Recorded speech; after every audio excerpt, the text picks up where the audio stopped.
Okay, so to get started, I have the Tim Holtz Distress, the 6 1/4 by 3 1/4 number 8 tags, the mixed media manila cardstock. It's 110 pound and it's got this wonderful coating that just accepts all kinds of inks and crayons and such. And I'm just going to start with the Squeeze Lemonade in the Distress Oxide, along with Carved Pumpkin going midsection, and then I'm going to finish up with the new Stormy Sky that was in the latest release of the Oxides. And basically what I want to do is I just want to get that base color down. The Squeeze Lemonade, that area down in the bottom, that yellow is going to work as my glowing sunshine from behind a hill, which we'll put in later. But I'm just blending. Right now I'm not worried so much about the colors blending or mixing. I'm just getting a real nice smooth layer on there. I'm using the mini applicator tools with the foam kind of foam piece that's on the end of there. That works great for just sliding across that surface. I'm just randomly going through. I want to break up that Stormy Sky a little bit.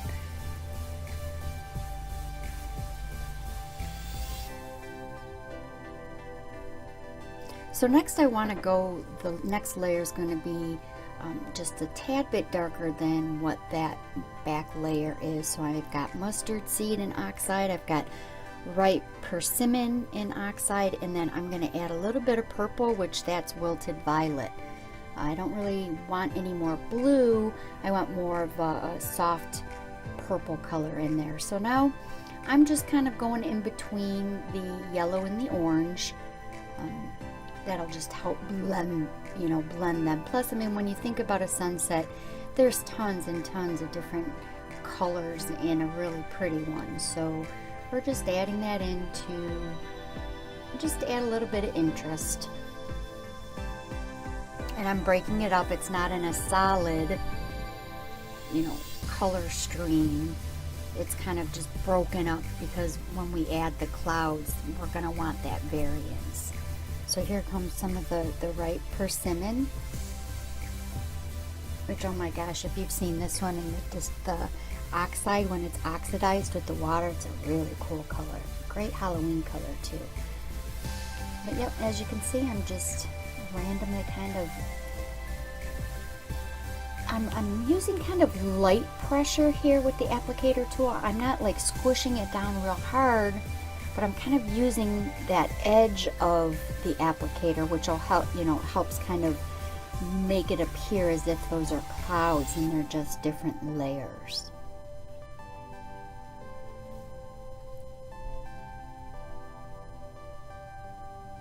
And same with this, with the Wilted Violet. I really just want to add just the look and just the hint of the purple in there, so it'll be on the edge also. You might notice too, I'm kind of staying in the same color family with the foams. I don't change them up for every color, but if they're in the same family within the Oxides, it's totally okay. I mix them all the time.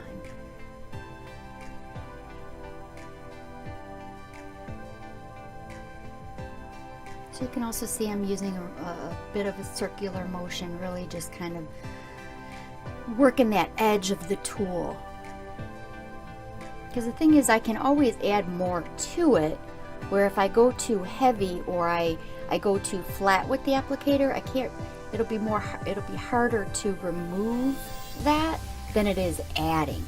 And clouds, to me, they kind of, for this kind of look in this picture, I'm looking for more of like, for this look, I want the clouds to look like they've been blown in a breeze. Plus, once they get off into the distance, they look like, they're more dispersed anyway. So here, the silhouettes that I'm using are the mini Bouquet, and I'm using archival ink. And this first layer of the silhouetted flowers, I'm going with a really light hand with the ink. So it appears to be further away. So I'm just kind of, to get that, I'm just kind of rubbing the stamp on the pad. I'm not being real aggressive with grabbing that ink on there. And I'm okay with it not being a crisp, solid image, because further away and closer to the sun, I kind of want that look and effect of the brightness of the sun glaring and kind of giving a reflection on those further away images. So I'm just cleaning up my stamp here.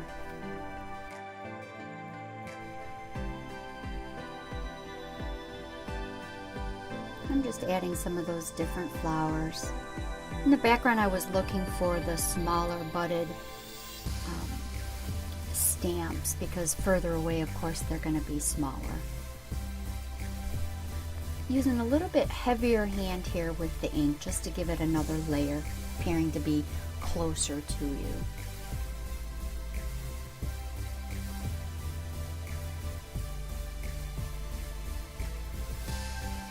And nature's not perfect, so I'm kind of going back and forth and kind of on angles with those stamps. Quick dry, and now I'm ready to add the hill or the horizon line. And so it appears kind of just interesting. I went with more of a curve, and I'm just using vellum to mask off that area and dab on using a makeup applicator or makeup sponge. I find that's the best to apply you know, the ink like this, but I'm just dabbing it on, and I'll do a couple layers depending on, you know, how dark it is, but that's covering up all those stems. So now I'm going to be adding in some aged mahogany, because for me the sunsets really appear realistic. They've got that hue, that color of, you know, burgundy mahogany in there.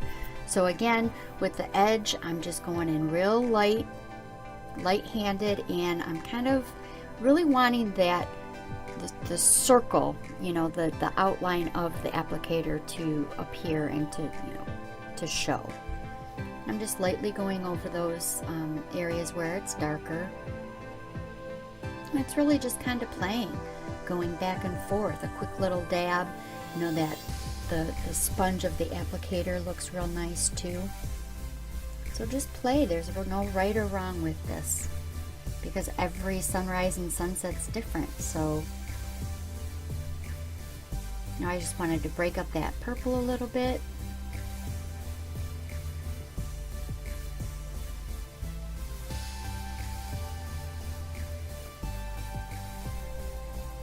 And adding some of that wilted violet over that aged mahogany just kind of makes it glow a little bit.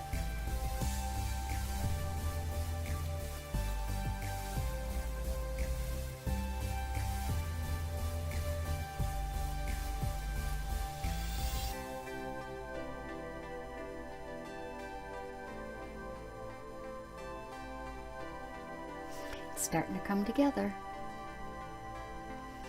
And now if I felt there's like that area right up in the top, or if I feel that there's somewhere where it just needs that the orange or another color to pop through, I just layer it right over the other one just to break that up a little bit.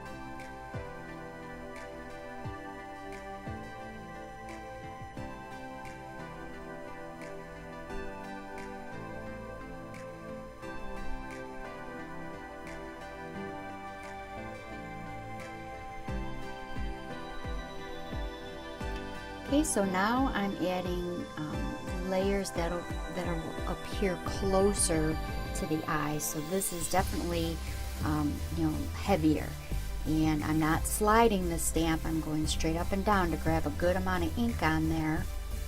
And here I kind of needed to restamp that one, which ended up giving me a double line, but that's okay, because now I'm just going to fix it by just placing another bud without the stem.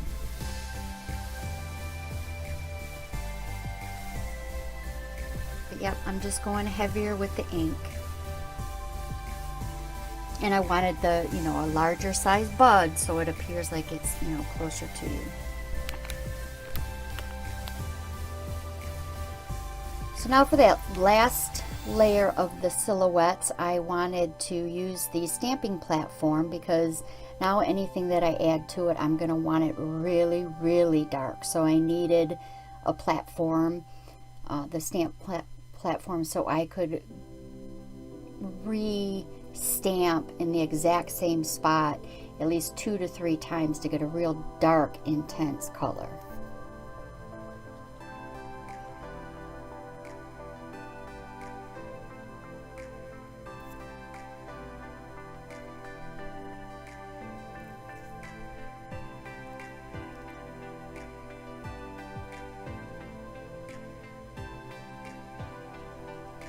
This is also an opportunity to cover up any areas that may not have stamped properly. I also added this skinny flower. I think it's supposed to be like a, I don't know, maybe like a lilac or lavender. No, not lilac, lavender, because it's tall and skinny. But this added in a nice straight kind of element in some of those areas. So there you go, and you can see all that depth with that black. Okay, so now to really add some depth and dimension to the clouds and to appear as if the light from the sun is reflecting off of them, I'm taking a Tim Holtz water brush and just barely touching the tips of that layer of aged mahogany, applying just a small amount of water and lifting it up. Now what's happening is the oxide is adding this hue of gray, which is really pretty cool, but it's also lifting that ink too. So I'm not adding white, I'm just removing kind of what's there to appear as though it's a reflection from the sun. And again, same situation, it's better to use less water and, you know, remove then layer up versus too much water and not, you know, then having to replace some of the color. And I'm just very, very loosely, clouds to me are really loose, loosely going kind of back and forth and just thinking of how that sun would be reflecting off the bottom of a cloud. Remembering to come off the page just to give that element of it's a scene that continues on.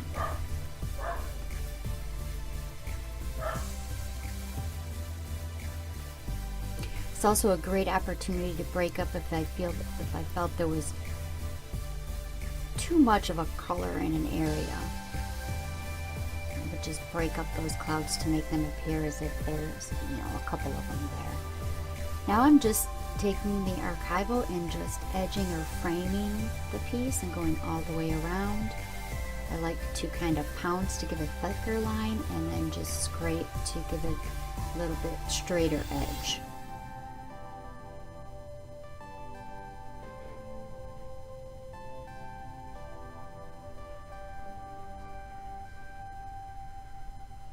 And I picked a Chit Chat sticker, and I didn't want the edge to be white. I wanted it to really kind of blend into that hillside, so I am edging this also.